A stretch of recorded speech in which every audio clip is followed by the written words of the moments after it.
Halo teman-teman, gimana kabarnya? Siap dengerin cerita yang bakal bikin hati kalian bergetar? Malam itu, hujan turun deras. Komar berdiri di ambang pintu, menatap Feni yang menangis. Tapi tanpa sepatah kata, ia pergi, meninggalkan segalanya. Tak ada yang menyangka, balasannya akan setragis ini. Apa yang sebenarnya terjadi? Siapkan hati, karena kisah ini tak seperti yang kalian bayangkan. Jangan lupa like, subscribe, dan nyalakan loncengnya. Karena cerita ini akan mengguncang emosi kalian. Matahari mulai tenggelam di balik pepohonan di pinggiran kota. Di sebuah kontrakan sederhana, Feni duduk termenung di meja makan kecil, menatap lauk seadanya yang tersaji. Suaminya, Komar, baru saja pulang kerja dengan wajah lelah. "Maaf, sayang, cuman bisa bawa ini," ujar Komar sambil meletakkan sekantong plastik berisi nasi bungkus. Feni tersenyum tipis, meski hatinya terasa sesak. Hidup mereka jauh dari kata mewah. Setelah menikah dengan Komar, hidupnya berubah drastis. Dulu, di kampung halamannya, ia dikenal sebagai gadis cantik yang disegani. Tapi, sejak menikah dengan Komar, yang hanya seorang pegawai kecil dengan gaji pas-pasan, banyak yang mulai meremehkannya, terutama mertuanya Pak Joko. "Kamu tuh bisa aja dapet yang lebih baik, Feni," sindir Pak Joko saat pertama kali tahu putranya melamar Feni. "Ngapain mau sama Komar?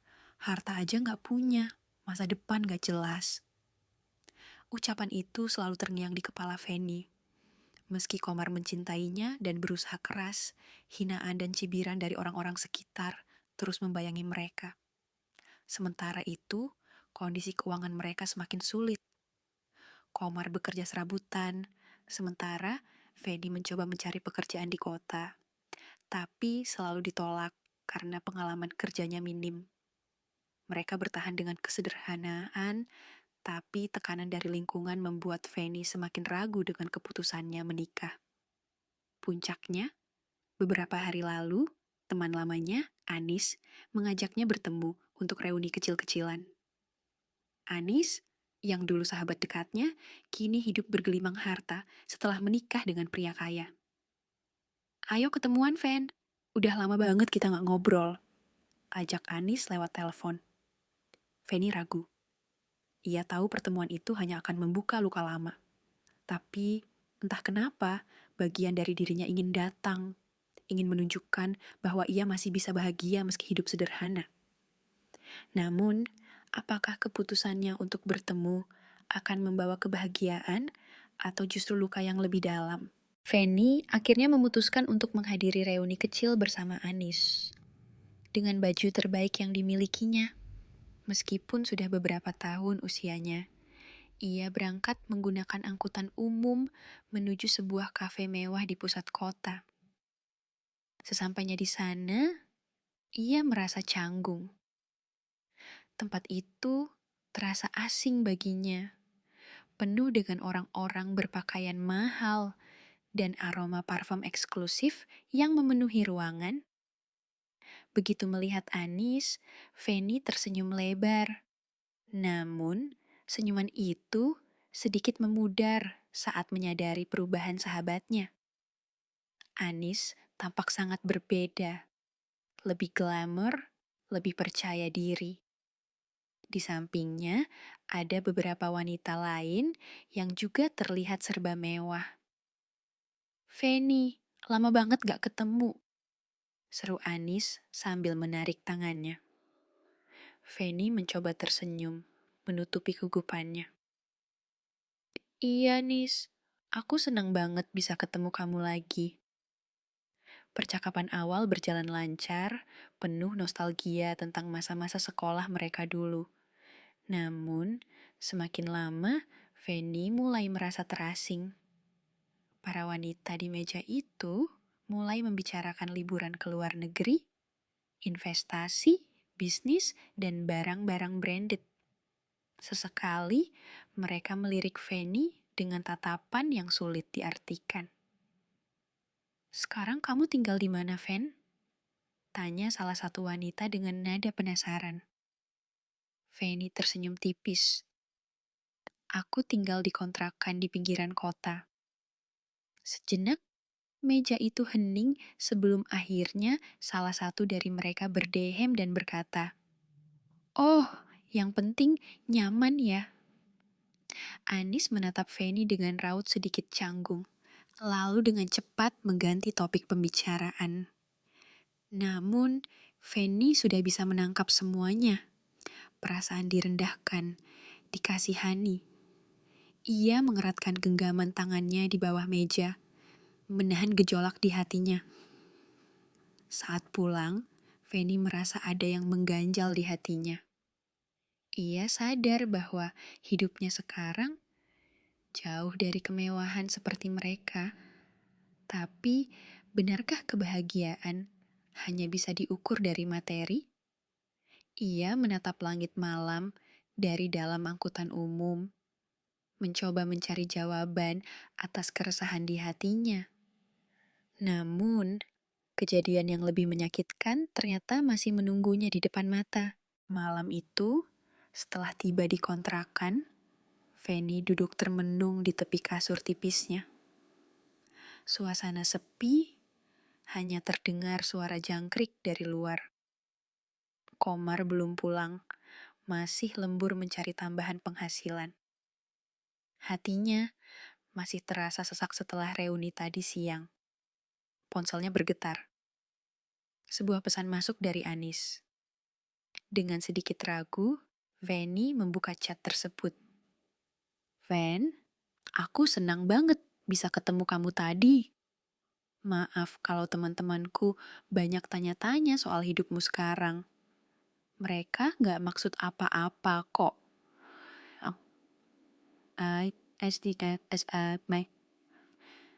Feni menghela napas. Ia tahu Anis bermaksud baik, tapi pesan itu justru semakin mengingatkannya pada rasa rendah diri yang menghantuinya sepanjang reuni. Tiba-tiba notifikasi lain muncul. Sebuah obrolan grup dari reuni tadi. Rasa penasaran membuatnya membuka pesan-pesan di dalamnya. Kasian ya si Feni. Gak nyangka hidupnya sekarang kayak gitu. Iya, padahal dulu cantik dan banyak yang suka. Kok bisa sih dia mau nikah sama laki-laki biasa aja? Gak ngerti deh, udah miskin, masih bisa ketawa-ketawa tadi. Mata Feni membelalak. Tangannya bergetar saat membaca kata-kata itu. Dadanya terasa sesak. Ia menutup ponselnya dengan cepat, berusaha menahan air mata yang mulai menggenang di pelupuk matanya. Suara pintu berderit. Komar masuk dengan wajah lelah, tetapi tetap menyunggingkan senyum untuk istrinya. "Kamu belum tidur?" tanya Komar sambil duduk di samping Feni. Feni menggeleng, berusaha menyembunyikan kesedihannya. "Gak bisa tidur aja." Komar menghela napas panjang. "Aku tahu ini gak gampang buat kamu. Aku janji, aku bakal berusaha lebih keras buat kamu, Ven." Air mata yang sedari tadi ditahan akhirnya jatuh. Feni terisak, menyandarkan kepalanya di bahu suaminya. Ia tidak butuh kemewahan, tidak butuh pujian dari orang lain. Yang ia butuhkan hanyalah kepastian bahwa perjuangan mereka tidak akan sia-sia. Namun, dalam hatinya, ia bertanya-tanya, sampai kapan ia bisa bertahan menghadapi semua ini? Sejak reuni itu, Feni menjadi lebih pendiam. Ia tetap menjalani kesehariannya seperti biasa. Bangun pagi, menyiapkan sarapan untuk Komar, lalu mengurus rumah kontrakan kecil mereka. Namun, senyumnya tak lagi selebar dulu. Hatinya masih terasa berat dengan kata-kata menyakitkan dari obrolan grup yang sempat dibacanya. Komar mulai menyadari perubahan istrinya. Malam itu, saat mereka sedang makan malam bersama, ia menatap Feni dengan penuh perhatian. "Kamu kenapa, Fen? Aku perhatiin, kamu kayak gak semangat belakangan ini." Feni tersenyum tipis, mencoba menyembunyikan perasaannya. "Aku gak apa-apa, cuma capek aja." Komar terdiam sejenak. Ia tahu Feni tidak akan jujur begitu saja. "Ini gara-gara reuni kemarin ya?" Feni tersentak. Ia menundukkan kepala, berusaha menahan air mata yang mulai menggenang. Aku cuma gak nyangka, Kom. Orang-orang yang dulu dekat sama aku, sekarang lihat aku kayak orang asing. Mereka menertawakan hidupku." Komar meraih tangan Feni, menggenggamnya erat. "Dengar, Fen, kita memang gak kaya, tapi kita punya satu sama lain. Dan aku gak akan biarin orang lain ngerendahin kamu. Kamu itu hebat, kamu istri yang luar biasa." Feni menatap suaminya, dan untuk pertama kalinya sejak reuni, ia merasa sedikit lebih ringan. Namun, jauh di dalam hatinya, perasaan tidak cukup baik tetap menghantuinya. Keesokan harinya, saat sedang berbelanja di warung dekat rumah, Feni bertemu dengan seorang tetangga, Bu Lestari. Wanita itu adalah orang yang paling suka bergosip di lingkungan mereka. Feni, dengar-dengar kamu ketemu teman-teman lamamu ya?" tanya Bu Lestari dengan nada sinis. Feni hanya tersenyum kaku. "Iya, Bu. Tapi kok saya dengar mereka malah ngerasa kasihan sama kamu. Katanya hidup kamu sekarang jauh dari mereka.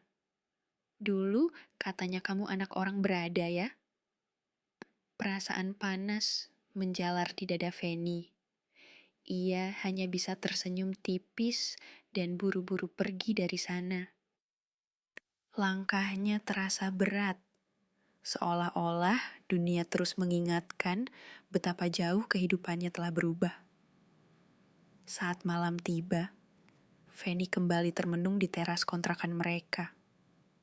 Udara malam terasa dingin, tapi pikirannya terasa lebih dingin. Di dalam hatinya, mulai tumbuh perasaan ragu. Benarkah kebahagiaan hanya bisa didapatkan dengan cinta? Ataukah ada hal lain yang selama ini ia abaikan? Tanpa ia sadari, benih konflik baru mulai tumbuh dalam hatinya sendiri. Hari-hari berlalu, tetapi perasaan gundah dalam hati Feni tidak juga mereda. Kata-kata menyakitkan dari teman-teman lamanya dan sindiran tetangga terus terngiang di kepalanya. Ia mulai bertanya-tanya, apakah keputusannya menikah dengan Komar adalah pilihan yang tepat? Suatu siang, saat sedang duduk di teras kontrakan, ponselnya bergetar. Sebuah pesan dari Anis muncul di layar. "Fen, aku tahu mungkin kemarin kamu gak nyaman. Aku minta maaf ya. Tapi aku pengen ngajak kamu kerja bareng. Aku yakin kamu gak bakal nolak kesempatan ini." Feni mengerutkan kening. Pekerjaan? Ia penasaran sekaligus ragu. Selama ini ia memang ingin membantu perekonomian keluarga, tapi tawaran dari Anis terdengar terlalu tiba-tiba. Setelah berpikir beberapa saat, akhirnya ia membalas. "Kerja apa, Nis?" Tak butuh waktu lama, Anis langsung menelepon. "Fen, aku mau ngajak kamu kerja di butik temanku. Gajinya lumayan dan lingkungannya bagus. Kamu juga bisa sekalian belajar bisnis. Aku yakin kamu bakal cocok." Feni terdiam sejenak. Di satu sisi, ia tertarik. Namun, di sisi lain, ia tahu bahwa bekerja di lingkungan seperti itu berarti ia akan kembali berhadapan dengan gaya hidup yang dulu ia tinggalkan. Apakah ia siap? Aku gak tahu, Nis. Komar mungkin gak setuju kalau aku kerja jauh, ujar Feni akhirnya. Ah, Fen, masa kamu mau terus-terusan di rumah? Kamu harus punya penghasilan sendiri. Jangan cuma bergantung sama suami, bujuk Anis. Kata-kata itu kembali menusuk hati Feni. Selama ini ia memang hidup dalam keterbatasan, mengandalkan penghasilan Komar yang pas-pasan. Apakah ini saatnya ia berubah? Malam harinya, ia mencoba membicarakan hal ini dengan Komar. Saat makan malam, dengan hati-hati ia berkata, Komar, tadi Anis nawarin aku kerja di butik temannya. Gajinya lumayan. Aku pikir mungkin aku bisa bantu kamu. Komar meletakkan sendoknya, menatap Feni dengan serius. Kamu yakin ini yang kamu mau? Feni mengangguk. Aku cuma pengen bantu ekonomi kita. Aku gak mau kamu kerja terlalu keras sendirian. Komar terdiam sejenak. Ia menghela napas, lalu tersenyum tipis. Kalau itu bisa bikin kamu bahagia, aku dukung. Tapi hati-hati, Fen. Jangan sampai lingkungan baru itu ngerubah kamu. Feni tersenyum, meskipun dalam hatinya masih ada keraguan. Ia tidak tahu apakah keputusan ini akan membawa kebaikan atau justru membuka jalan untuk konflik yang lebih besar.